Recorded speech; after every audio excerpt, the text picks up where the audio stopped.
अस्सलाम वालेकुम। आज हमारा पीसफुल पाथवे डे 4 है। 3 दिन हमने देखा कि हमें अपनी प्रैक्टिसेस को कैसे लेके चलना है। मेरा नाम उज़मा शकील है। I am certified NLP life coach and certified hypnotist and the life coach.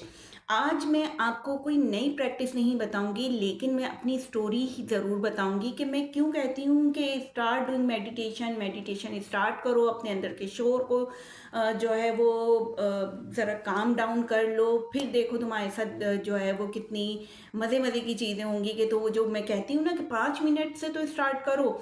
जब 5 मिनट से स्टार्ट करोगे तो वो किस तरह से आप आधे घंटे और 1 घंटे पर खुद लेकर जाओगे कि आपको खुद भी नहीं पता चलेगा कि हमने कितनी देर कर लिएगी। राइट। तो मेरी स्टोरी क्या है? मेरी स्टोरी ये है कि बिफोर 2 to 3 years एगो मेरी सेहत समझे मेरी जॉब चली गई। मेरी सेहत बिल्कुल ही यानी कि बहुत ज़्यादा डाउन थी कि मुझे खुद समझ में नहीं आ रहा था कि मेरे साथ हो क्या रहा है। बिजनेस जो था वो बिल्कुल स्टॉप होने पर था। एट दैट टाइम मुझे कोई भी यानी कि कोई क्लैरिटी नहीं थी कि अब मेरे नेक्स्ट मूव्स क्या होंगे, अब मैं क्या करूँगी, अब मैं क्या करने वाली हूँ। और मुझे लगता था अब मैं कुछ नहीं कर सकती। तो मैंने जब मेडिटेशन स्टार्ट की उस वक्त जो है वो मेरी अपनी मेंटल हेल्थ सही नहीं थी। राइट। तो उसने सिर्फ मेरी हेल्थ पर ही इफ़ेक्ट नहीं किया, बल्कि मेरे नेक्स्ट मूव्स क्या होंगे, मेरी क्लैरिटी क्या होगी, ये सब कुछ मुझे मेडिटेशन से मिला था। और वो लोग जो ये वीडियो देख रहे हो उन दिनों जो मुझे जानते हैं, उनसे जब मैंने शेयर किया था वो इसको ज़रूर जब अगर वीडियो देख रहे हैं तो ज़रूर कमेंट कीजिएगा और लाइक कीजिएगा कि yes it happen with me. और वो क्लैरिटी क्या थी? आज जो मैं काम कर रही हूँ ये एक इंट्यूशन थी, ये वो आंसर था जो मुझे मेडिटेशन में मिला था। राइट। और मेरी उस वक्त अल्लाह ताला से यही दुआ थी कि अल्लाह ताला मुझे बता दें कि अब मुझे क्या करना है, सिर्फ मुझे ये बता दें कि क्या करना है। और ये क्लैरिटी मुझे मेडिटेशन में इंट्यूशंस में मेरी आई थी बाकायदा, और बहुत क्लियरली आई थी। ओके। तो और मज़े की बात ये थी कि मैंने उस डायरेक्शन में, और जो भी मुझे डायरेक्शन मिली मैंने उस डायरेक्शन में काम करना शुरू किया। मैंने एनएलपी किया, मैंने हिप्नोसिस किया, मैंने लाइफ कोचिंग की। और मज़े की बात यही है कि मेरे पास जो है वो अमाउंट नहीं थे। मैंने आपको बताया कि फाइनेंशियल जो है कंडीशन कुछ ज़्यादा अच्छी नहीं थी, लेकिन चीज़ें किस तरह से मैनिफेस्ट होती चली गई, किस तरह से लोग मिलते रहे, किस तरह से वो पैसा अरेंज होता चला गया कि ये मैं सब कुछ कर पाई। और आज मैं आप लोगों को ये सब कुछ जो है वो सर्व कर पाती हूँ, आप लोगों को बता पाती हूँ कि आप किस तरह से आगे बढ़ो। राइट।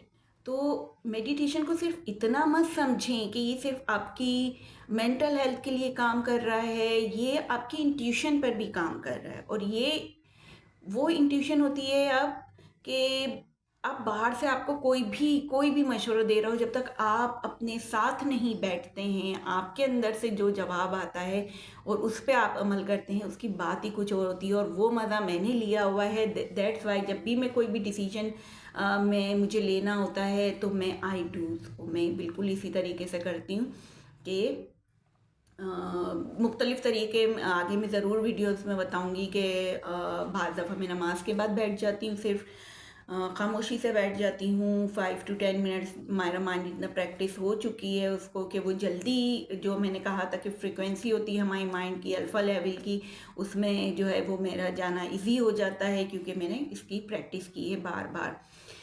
वन थिंग ज़रूर समझें, अल्लाह ताला ने हमारे अंदर बिल्ट इन जो है विजडम रखी है। लेकिन इतना ज़्यादा जो शोर है ना हमारे आस पास, हमारे अंदर जो इतना ज़्यादा शोर मौजूद है, और हमारा जो इनर इनर क्रिटिक इतना जो है एक्टिव रहता है, जो हमें रोकता है कि तुम ये नहीं कर सकती, ये कुछ भी करने जाओ, ये करोगी तो ये हो जाएगा। और वो शोर शराबा जो है ना, और वो हमारा जो इनर क्रिटिक है ना, वो हमारे इनर विजडम को एक्टिव होने नहीं देता।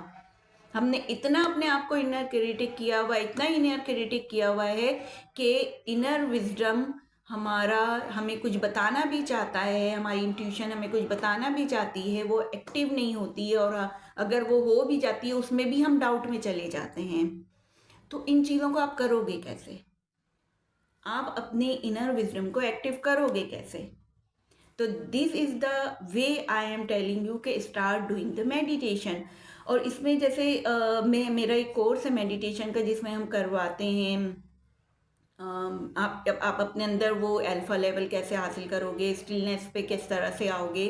और ये मैं बता दूंगी एक दिन की बात नहीं होती, हम वन डे करवाते हैं, उसके बाद आपको ये चीज़ें प्रैक्टिस करनी होती हैं। Then you reach at that level जहाँ आपकी इंट्यूशन भी अच्छी होती है, आपकी हेल्थ पर भी अच्छा इफेक्ट होता है। और जो है आपकी ज़िंदगी में चीज़ें मैनिफेस्ट होना शुरू हो जाती हैं, अट्रैक्ट होना शुरू हो जाती हैं। और आप हो जाते हो एक मैग्नेटिक जो रिसीवर होते हो वो बन जाते हो, राइट। तो वो सारी चीज़ें आपकी कहाँ से होती हैं? वो होती हैं और वो कब होंगी? जब आपका जो अंदर का शोर है वो शोर बैठेगा। अपने इनर क्रिटिक को जितना एक्टिव किया हुआ है उसकी जगह आपको इनर विजडम को एक्टिव करना होगा। और इनर विजडम के लिए आपको काम करना पड़ेगा, मेडिटेशन में बैठना पड़ेगा। और उन तमाम लोगों के लिए भी मेरा जवाब है जो कहते हैं हमारे पास टाइम नहीं है, तो टाइम हर उस चीज़ का आपके पास होगा जिस चीज़ को आप प्रायोरिटी देते हो। आपके पास उसका हमेशा से जवाब मौजूद रहेगा, आपके पास हमेशा उसके लिए टाइम मौजूद होगा जिस चीज़ को आप प्रायोरिटी दोगे। एक्चुअल अभी आप समझ रहे हो सिर्फ ये आपके स्ट्रेस पे काम करता है, ये सिर्फ आपके स्ट्रेस पे ही नहीं काम करता बल्कि आपकी इंट्यूशन पे काम करता है, आपके अंदर क्लैरिटी लेकर आता है, क्योंकि आपने उस शोर को खामोश किया हुआ है, उस इनर क्रिटिक को जो है अपने कंट्रोल में कर लिया है और इनर विजडम को जो है वो एक्टिव कर लिया है। तो आंसर आपके अंदर से आते हैं। आई होप कि मैं आपको अपनी बात समझा पाई हूँ। तो हम डे 5 में मिलेंगे। अभी आपने सिर्फ डे 4 में तक जो है कल 3 दिन की जो हमारी प्रैक्टिसेस थी उनको ही कंटिन्यू करना है। Thank you.